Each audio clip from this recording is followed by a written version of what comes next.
Hello जी। वैसे तो सब भी जाना चाहते हैं यूरोप। अगर आप यूरोप आज नहीं जा सकते, लिटिल इटली तो घूम ही सकते हैं। तो ये कहानी है लिटिल इटली की।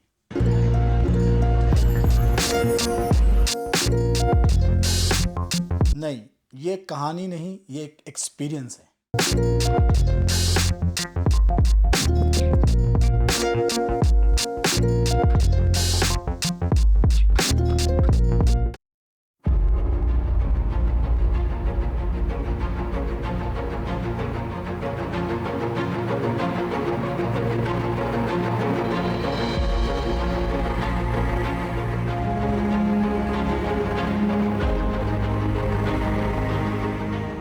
इस एक्सपीरियंस की शुरुआत होती है जब मेरे एक बहुत अच्छे अजीज मुझे बताते हैं कि भाई आप यूरोप जाए बगैर इटली के मजे ले सकते हैं मॉन्ट्रियल में। तो फिर बस्ता उठाया और मैं निकल गया इधर। Mashed potatoes, flowers like glaciers, pretty like ray tracing. I've become complete. मैं मौजूद हूँ लिटिल इटली मॉन्ट्रियल में। इसकी क्या हिस्ट्री है, इसकी क्या स्टोरी है, वो इस वीडियो में आप देखने वाले हैं। My God, it feels amazing. Think my heart might be breaking. Lord, what I get to wake up. Whatever you want, I do things I know that I can't. After the Second World War, the majority of Italian immigrants who arrived from Europe between 1946 and 1960 were farmers. They were settled around Rue Jantalon and Notre-Dame de la Défense.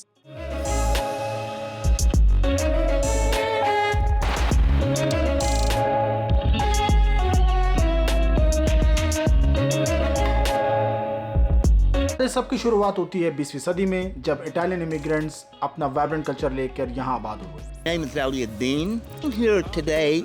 I remarked to myself, I really like the look of this street, Boulanger.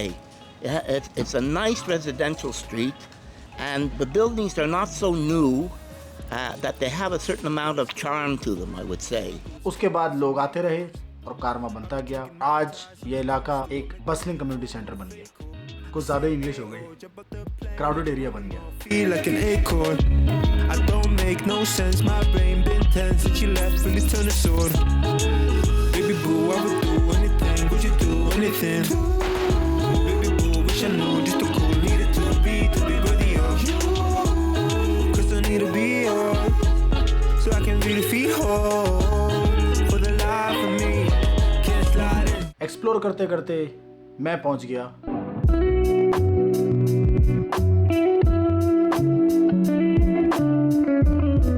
Streets are filled with cafes, restaurants. The restaurant looks pretty, as you can see. The ambiance is very good. So what are the specialties of this Petro, sir? The specialty is the seafood restaurant. All kind of seafood, also the meat. मेरे पीछे भी देखें, corner के street के ऊपर एक cafe मौजूद है। मेरे सामने भी एक कैफ़े मौजूद है। You can literally feel the smell of coffee and the fresh bread here.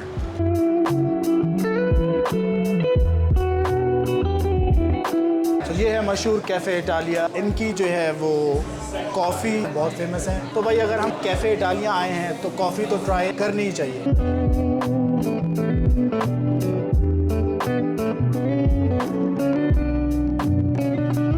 How are you? Good, you? Now I am finally ready to order. I'll take your order. Thank you so much. What should I take today? Recommend you a cappuccino. Cappuccino? Okay, yeah, perfect. What is called? Sorry? तो this is पेराटोने, और हमारे यहाँ इसको जो है वो normal cake कहा जाता है, फ्रूट केक जिसे आप बोलते हैं। But I like the most here people, they are so cooperative, they are so lovely. और साहब क्या ही बताएं कि कॉफ़ी पीने के बाद जो है वो आपका भाई हो गया एकदम चार्ज, और उसके बाद मेरी मुलाकात होती है इन साहब से। Ça va? Ça va bien, toi? Oui, ça va bien. Are you from here? Yes, I am. I've been here for 20 years. Nice. Yeah. So what's your name? My name is Patrick. So how are you doing today? I'm lovely. Lovely. Yeah. So can you tell me and my viewers what is special about Little Italy? Well, first thing is the people. People are very friendly here. Everybody says hi to everybody. Oh, that's nice. Yeah, I love it. Also, it's very calm. I can say also that it's a little bit higher class. Like Higher class. Higher class, yeah. Okay. There's money. There's money around. Yeah. You can tell. See, that's a ferry right there. यही नहीं, आगे सुनिए। Is that I grew up, and in the 50s, I was accustomed to seeing Italians in this area.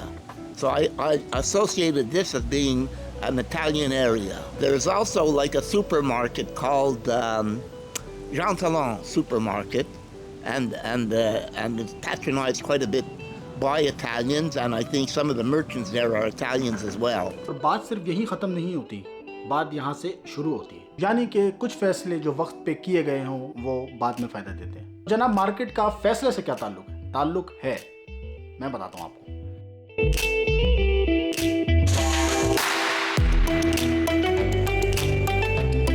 Market बनने से पहले ये जगह एक लैक्रोस फील्ड थी। डिप्रेशन के दौर के बाद जो यहाँ के लोकल फार्मर्स थे उनके लिए इस मार्केट को 1933 में ओपन किया गया। इस मार्केट ने ना ही सिर्फ इटालियन कल्चर को प्रिजर्व किया बल्कि उसकी इकोनॉमी में भी इस मार्केट का एक बहुत बड़ा इनपुट है।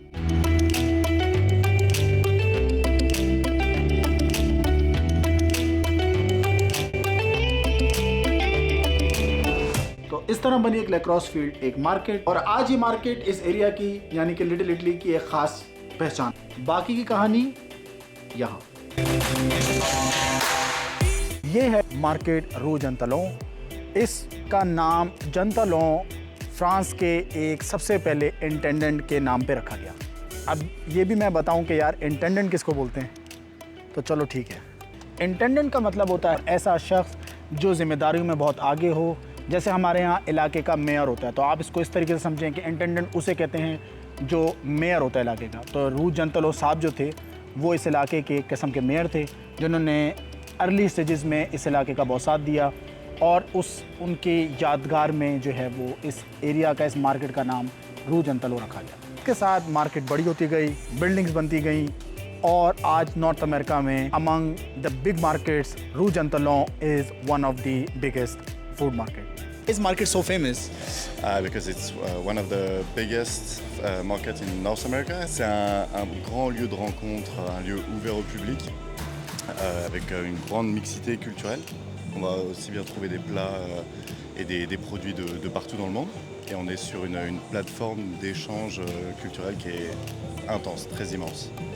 नहीं समझ में आया, मुझे भी नहीं आया, लेकिन सर्च करने के बाद पता लगा तो साहब कह ये रहे थे कि ये एक बिग पब्लिक मार्केट है जहाँ पे लोग आना पसंद करते हैं और मल्टी कल्चर यहाँ पे आपको देखने को मिलता है। इसमें हजरत ये भी कह रहे हैं कि इस मार्केट में आपको हर तरीके की प्रोडक्ट मिल सकती है। आखिर में वो कहते हैं कि यहाँ पे लोगों को शेयर करना बहुत पसंद है, आप भी किया करें।